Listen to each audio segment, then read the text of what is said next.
हमारे चैनल पर। मैं हूं आपके साथ शिप्रा सैनी। पश्चिम बंगाल में सियासी तूफान के बीच केंद्रीय गृह मंत्रालय की टीम पश्चिम बंगाल के दौरे पर जा रही है। चक्रवात यास पर सियासत कर रही ममता बनर्जी की मुश्किलें बढ़ सकती हैं। ममता बनर्जी के दावों में कितनी सच्चाई है, इसकी तहकीकात भी केंद्रीय गृह मंत्रालय की ये टीम करेगी। तो पश्चिम बंगाल में चक्रवात यास पर प्रधानमंत्री नरेंद्र मोदी की समीक्षा बैठक के बाद बंगाल में सियासी घमासान लगातार जारी है।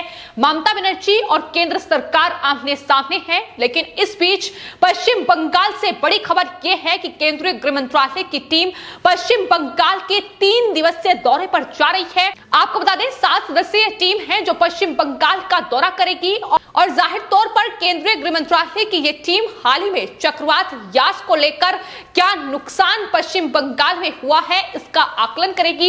इसका जायजा 7 सदस्यीय टीम की ओर से लिया जाएगा। तो पश्चिम बंगाल की मुख्यमंत्री ममता बनर्जी जो चक्रवात यास में हुए नुकसान को लेकर तमाम बड़े दावे कर रही हैं और उनका दावा यह है कि दरअसल इस चक्रवात के चलते पश्चिम बंगाल में 20,000 करोड़ का नुकसान हुआ है। यह दावा ममता बनर्जी कई बार कर चुकी है। यहां तक कि प्रधानमंत्री नरेंद्र मोदी ने जब पश्चिम बंगाल में समीक्षा बैठक की उसमें भी 20,000 करोड़ रुपए की राहत राशि जो है वो पश्चिम बंगाल को दी जाए, इसकी मांग ममता बनर्जी की ओर से की गई थी। आखिर उनके इस दावे में कितनी सच्चाई है, ये दावे कितने खोखले हैं, अब इसकी पड़ताल केंद्रीय गृह मंत्रालय की ये 7 सदस्यीय टीम पश्चिम बंगाल पहुंचकर करेगी।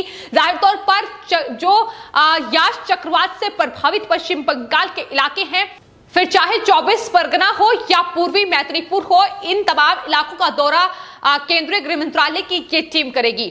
आपको बता दें केंद्रीय गृह मंत्रालय में संयुक्त सचिव एसके शाही ने इस बारे में तमाम जानकारी दी है। उन्होंने बताया है कि एसके शाही के नेतृत्व वाला अंतर मंत्रालय दल आज यानी रविवार को पश्चिम बंगाल पहुंच गया है और सबसे पहले दक्षिण 24 परगना में पहुंचकर जो चक्रवात के चलते नुकसान पश्चिम बंगाल के दक्षिण 24 परगना में हुआ है उसका जायजा लिया जाएगा और उसके बाद सोमवार को यही टीम पूर्वी मिदनापुर पहुंचेगी। बताया यह जा रहा है कि नबन्ना में आपदा प्रबंधन अधिकारी और साथ ही वित्त विभाग के अधिकारियों के साथ केंद्रीय गृह मंत्रालय की टीम की बैठक यास चक्रवात को लेकर जो नुकसान पश्चिम बंगाल में हुआ है उसको लेकर कर सकती है।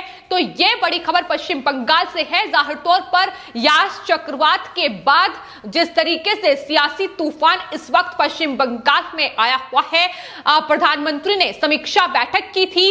क्या नुकसान पश्चिम बंगाल में तूफान को लेकर हुआ है, इसका जायजा हवाई सर्वेक्षण प्रधानमंत्री की ओर से भी किया गया था और क्लाईकुंडा में जो उन्होंने बैठक बुलाई थी उसमें जाहिर तौर पर मुख्यमंत्री ममता बनर्जी और पश्चिम बंगाल के मुख्य सचिव रहे अल्पन बंदोपाध्याय का जो सियासी नाटक देखने को मिला, उसके बाद अब ममता बनर्जी और केंद्र सरकार आमने सामने है। यहां तक कि केंद्र सरकार की ओर से अल्पन बंदोपाध्याय जो कि मुख्य सचिव थे पश्चिम बंगाल के, उन पर एक्शन भी लिया जा रहा है क्योंकि इस बैठक के दौरान जाहिर तौर पर जायजा नुकसान का लिया जाना था। क्या कुछ राहत राशि प्रदान की जाए पश्चिम बंगाल को, इसका आकलन होना था। लेकिन आपको बता दें प्रधानमंत्री नरेंद्र मोदी का अपमान करते हुए पश्चिम बंगाल की मुख्यमंत्री ममता बनर्जी और साथ ही उनके साथ मुख्य सचिव अल्पन बंदोपाध्याय 30 मिनट की देरी से इस बैठक में पहुंचे और वहां तमाम जो दस्तावेज थे वो प्रधानमंत्री को थमाकर बैठक से वापस लौट आए और उसके बाद ही लगातार बीजेपी ममता बनर्जी पर हमलावर है। वहीं ममता बनर्जी बदले की राजनीति का आरोप केंद्र पर मढ़ रही है और उनकी तरफ से यह भी कहा गया कि प्रधानमंत्री की अनुमति के साथ ही वो इस बैठक से आई थी, लेकिन उस पर भी भारत सरकार की ओर से स्पष्टीकरण देते हुए यह कहा गया कि ममता बनर्जी ने कोई भी अनुमति जाने के लिए नहीं मांगी थी प्रधानमंत्री से। तो लगातार पोल ममता बनर्जी की खुल रही है, लेकिन फिलहाल जो बड़ा दावा यास चक्रवात के नुकसान को लेकर पश्चिम बंगाल में ममता बनर्जी कर रही हैं कि 20,000 करोड़ का नुकसान पश्चिम बंगाल को हुआ है।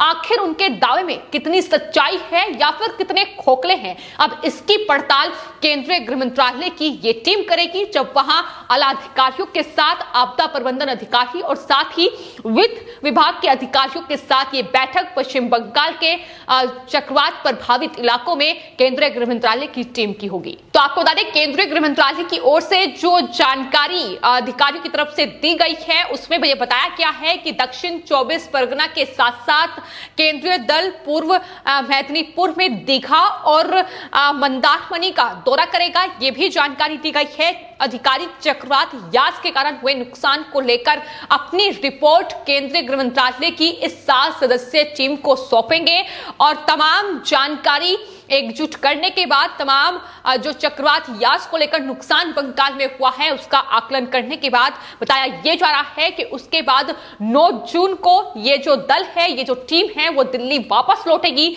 तो आपको बता दें 28 मई को प्रधानमंत्री ने ये दौरा किया था और तमाम नुकसान का जायजा लेने के बाद प्रधानमंत्री की ओर से राहत राशि की घोषणा भी पश्चिम बंगाल उड़ीसा राज्य के लिए की गई थी। उड़ीसा के लिए प्रधानमंत्री ने 500 करोड़ रुपए की राहत राशि की घोषणा की थी और पश्चिम बंगाल और साथ ही झारखंड के लिए ये प्रधानमंत्री की ओर से कहा गया था कि इन दोनों ही राज्यों में आने वाले वक्त में टीम दौरा करेगी और तमाम नुकसान का जायजा लिया जाएगा और उसके बाद ही नुकसान के आकलन के बाद ही आर्थिक मदद देने की बात प्रधानमंत्री की ओर से कही गई थी। और अब यह टीम जाहिर तौर पर पश्चिम बंगाल में पहुंच रही है। लेकिन सबसे बड़ा सवाल तो यही है कि मुख्यमंत्री ममता बनर्जी यास चक्रवात को लेकर जो लगातार राजनीति कर रही है, तमाम बड़े आरोप केंद्र पर लगा रही है, लेकिन वही 20,000 करोड़ की जो राहत राशि की मांग बंगाल के लिए मुख्यमंत्री ममता बनर्जी की ओर से की गई है। आखिर क्या इतना नुकसान पश्चिम बंगाल में हुआ है उसका जायजा ही इस टीम की ओर से लिया जाएगा और उसके बाद ममता बनर्जी क्या बेनकाब होंगी ये भी देखना होगा। लेकिन उनकी तरफ से ये कहा गया था कि करीब 2 लाख हेक्टेयर की जो फसल है वो पश्चिम बंगाल में इस चक्रवात के चलते नष्ट हुई है। इसके अलावा 1200 से ज्यादा शिविर उनकी तरफ से शुरू किए गए हैं जिसमें करीब 2 लाख लोग रह रहे हैं। तो ये तमाम दावे उनकी तरफ से किए गए थे। लेकिन प्रधानमंत्री ने यह कहा था कि दरअसल जितना आकलन उन्होंने किया था, जो नुकसान है वो उससे कम ही हुआ है। उन्होंने इसको लेकर आपदा प्रबंधन के जो अधिकारी हैं उन्हें धन्यवाद भी दिया था। एनडीआरएफ की टीम को उन्होंने धन्यवाद दिया था कि आखिर जिस तरीके से इस चुनौती से निपटा है, जाहिर तौर पर नुकसान आकलन के बजाय बेहद कम है। तो आखिर ऐसा दावा ममता बनर्जी फिर कैसे कर रही हैं, ये बड़ा सवाल है। लेकिन आपको बता दें ये पहला मौका नहीं है जब इस तरीके से राहत राशि को लेकर ममता बनर्जी की तरफ से राजनीति की गई है। इससे पहले भी अम्फान तूफान की बात की जाए या उससे पहले जो पश्चिम बंगाल में तूफान आए हैं उसको लेकर भी ममता बनर्जी सिर्फ सियासत ही करती नजर आई है और तमाम तरीके से केंद्र से कहीं ना कहीं उलझती ही नजर आई है। राहत राशि को लेकर बड़ा भ्रष्टाचार पश्चिम बंगाल में ममता बनर्जी की ओर से किया गया है। तो यही तमाम चीजें हैं जिसको लेकर ममता बनर्जी फिलहाल सवालों में घिरी हुई है और जिस तरीके से पश्चिम बंगाल में फिलहाल पूरा घटनाक्रम चल रहा है, फिर चाहे वो बंगाल हिंसा को लेकर हो, सीबीआई की नारदा स्टिंग केस में जांच हो या उसके बाद चक्रवात यास को लेकर प्रधानमंत्री नरेंद्र मोदी की ये समीक्षा बैठक और उसके बाद बंगाल के मुख्य सचिव रहे अल्पन बंदोपाध्याय पर केंद्र का एक्शन, ये तमाम चीजें जिसको लेकर ममता बनर्जी सिर्फ केंद्र पर निशाना साध रही हैं। लगातार उनकी बौखलाहट देखने को मिल रही है और जहां तक राहत राशि की बात है उसको लेकर पहले भी बड़ा भ्रष्टाचार, बड़े आरोप केंद्र पर लगा चुकी है। जाहिर तौर पर इतने बड़े पैमाने पर नुकसान नहीं हुआ है, लेकिन कहीं ना कहीं राज्य सरकार का जो खाता है उसे भरने की कोशिश ममता बनर्जी की ओर से हमेशा से ही होती रही है। फिर चाहे तमाम केंद्र की योजनाओं की चर्चा हो या इस तरीके से चक्रवात या तूफान को लेकर जो तमाम नुकसान पश्चिम बंगाल में होता है उसको लेकर केंद्र की ओर से राहत राशि प्रदान की जाती है, उसमें भी कहीं ना कहीं कमाई का जरिया पश्चिम बंगाल में ममता बनर्जी ने खोजा है और एक बार फिर से यही कोशिश ममता बनर्जी कर रही हैं। लेकिन फिलहाल गृह मंत्रालय की, केंद्रीय गृह मंत्रालय की ये 7 सदस्यीय टीम जो कि 3 दिन के पश्चिम बंगाल के दौरे पर है और क्या कुछ आकलन उनकी तरफ से किया जाएगा, क्या ममता बनर्जी सच बोल रही हैं या झूठ बोल रही हैं, कितने खोखले दावे हैं, ये इसकी पड़ताल केंद्रीय गृह मंत्रालय की टीम करेगी। और इस दौरे के बाद आखिर क्या कुछ नया सियासी नाटक ममता बनर्जी करेगी, इस पर सबकी निगाह रहेगी। फिलहाल आपकी इस पूरे मामले पर क्या राय है हमें कमेंट बॉक्स में जरूर लिखें और चैनल को सब्सक्राइब करें। धन्यवाद।